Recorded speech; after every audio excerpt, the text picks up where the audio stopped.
আপনারা কি জানেন জাপানের এয়ারপোর্টে এমন একজন ব্যক্তি এসে গিয়েছিল যাকে আজ পর্যন্ত জাপান ভুলতে পারেনি। সময়টা ছিল 1954। ইউরোপ থেকে একটা ফ্লাইট জাপানের মধ্যে ল্যান্ড। যখনই ফ্লাইটের একজন লোক একজন স্টাফের কাছে যায়, গিয়ে যখন তার পাসপোর্টটা দেখায়, যখনই ওই স্টাফ ওই পাসপোর্টটা খুলে দেখে তখনই তিনি তার মাথার উপর হাত দিয়ে বসে পড়েন।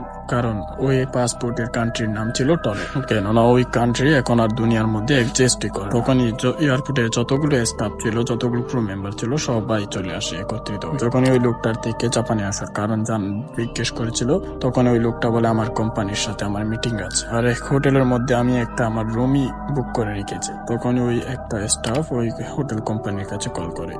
হোটেল কোম্পানি বলে আমি এই নামের কোনো ব্যক্তিকেই চিনি না এবং এই নামে হোটেলে কোনো বুকিং হয়নি। এখন এই লোকটার পুরো ইনকোয়ারি করা ছিল, কিন্তু রাত অনেক হয়ে গিয়েছিল। সেই কারণে এয়ারপোর্টের পাশে একটা হোটেলের মধ্যে ওই লোকটাকে পৌঁছে দিয়ে আসে।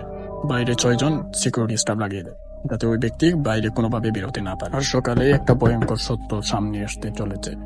যখনই সকাল হয়, সিকিউরিটি গুলা ওনার রুম নক করে, কিন্তু ভিতর থেকে কোনো জবাবই আসে না। অনেকক্ষণ নক করার পর যখন দরজাটা খোলা হয়নি, তখন ভিতরে ঢোকা হয়, কিন্তু ওইখানে কেউ ছিল। আশ্চর্য হওয়ার বিষয় এটাই হলো, ওই রুম থেকে বের হওয়ার দরজা শুধু একটাই আছে, আর সেখানে 6 জন স্টাফ দাঁড়িয়ে আছে। এই ঘটনা দেখে ওদিকে চিল্লাচিল্লি শুরু হয়ে যায়। স্টাফরা বুঝতে পারে না এখানে কি হচ্ছে এবং স্টাফের সবাই ভয়ে পালাতে থাকে। কয়েকজন স্টাফ গিয়ে ওই লোকটার পাসপোর্ট, নানান ধরনের ডকুমেন্টস যেখানে ছিল সেখানে চেক করতে যায়, কিন্তু আশ্চর্য হওয়ার বিষয় এখানেও কিচ্ছু পাওয়া যায়নি, সব ওদা। আজকে 70 বছরের চেয়েও বেশি হয়ে গেল এই ঘটনা, কিন্তু আজকে ওই লোকটাকে কোথাও দেখা যায়। জাপানের লোকেরা কয়েক মাস শুধু এটাই ভাবতে থাকে ওই লোকটা কোথা থেকে এসেছে এবং কোথায় চলে গেছে। কেউ কেউ বলতে থাকে এটা ব্রিন গ্রহের রোগ, আর কেউ কেউ বলতে থাকে এটা ট্রাম ট্রাভেল। তো বন্ধুরা, আপনাদের কি মনে হয়?